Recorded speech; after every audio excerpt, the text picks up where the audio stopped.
नमस्कार, आप देख रहे हैं एफिडेविट और मैं हूं निखिलेश। बिहार में सियासी पारा सर चढ़कर बोल रहा है।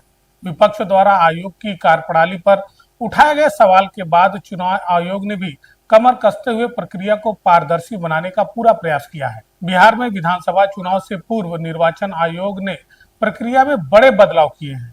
इसके तहत अब इलेक्ट्रॉनिक वोटिंग मशीन पर उम्मीदवारों की रंगीन तस्वीरें लगाई जाएंगी। उनके नाम और नंबर भी बड़े अक्षरों में होंगे ताकि मतदाताओं को कोई असुविधा न हो। 2015 से ईवीएम पर प्रत्याशियों के ब्लैक एंड व्हाइट फोटो का इस्तेमाल हो रहा था। इस कारण मतदाताओं को प्रत्याशियों की पहचान करने में परेशानी होती थी। संशोधित ईवीएम बैलेट पेपर की शुरुआत आगामी बिहार विधानसभा चुनावों से की जाएगी। आयोग की तरफ से जारी नए दिशा निर्देश के अनुसार पहली बार ईवीएम पर प्रत्याशियों की रंगीन तस्वीरें होंगी।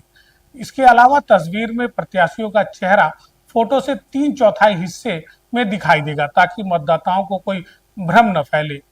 आयोग ने बताया है कि मतदाताओं की सुविधा और चुनाव की प्रक्रिया को और पारदर्शी बनाने के लिए ईवीएम से जुड़े नियमों में भी बदलाव किए गए हैं। ये संशोधन कंडक्ट ऑफ इलेक्शन रूल 1961 के नियम 49B के तहत किए गए हैं। आयोग ने कहा है कि ईवीएम मतपत्र छापने का काम सरकारी या अर्ध सरकारी प्रेस से ही कराया जाए। अगर सरकारी या अर्ध सरकारी प्रिंटिंग प्रेस उपलब्ध नहीं है तो उचित प्रक्रिया का पालन करने के बाद आवश्यक क्षमता वाले निजी प्रिंटिंग प्रेस का चयन किया जा सकता है। ये दिशा निर्देश सभी जिला चुनाव अधिकारियों, रिटर्निंग ऑफिसर्स और चुनाव से संबंधित अन्य अधिकारियों को जानकारी भेजी गई है।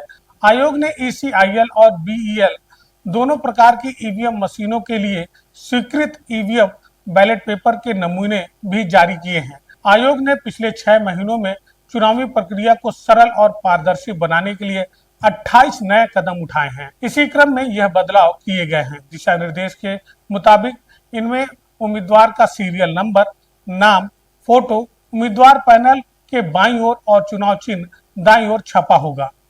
आइए जानते हैं क्या है अहम बदलाव। उम्मीदवार का सीरियल नंबर अब 30 फॉन्ट साइज में है और अधिक उभार के साथ होगा। उम्मीदवार का फोटो उम्मीदवार पैनल में और उम्मीदवार के नाम और प्रतीक के बीच होगा।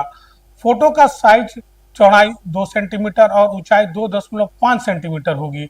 इसके अलावा लोकसभा चुनाव के लिए मतपत्र सफेद और विधानसभा चुनावों के लिए गुलाबी कागज का इस्तेमाल होगा। आयोग ने स्पष्ट किया है, एक ईवीएम पर 15 से ज्यादा उम्मीदवारों के नाम नहीं होंगे और नोटा विकल्प पैनल के अंतिम नाम के बाद होगा। यदि नोटा विकल्प सही उम्मीदवारों की संख्या 16 से कम है तो पैनल के नीचे का स्थान खाली रहेगा। तो आपने जाना कि इस प्रकार बिहार विधानसभा चुनाव में इन बदलावों के साथ चुनाव प्रक्रिया को संपन्न कराने की तैयारी चुनाव आयोग ने की है। हमारी यह जानकारी आपको कैसी लगी, हमें अपने कमेंट्स के माध्यम से जरूर अवगत कराएं। धन्यवाद।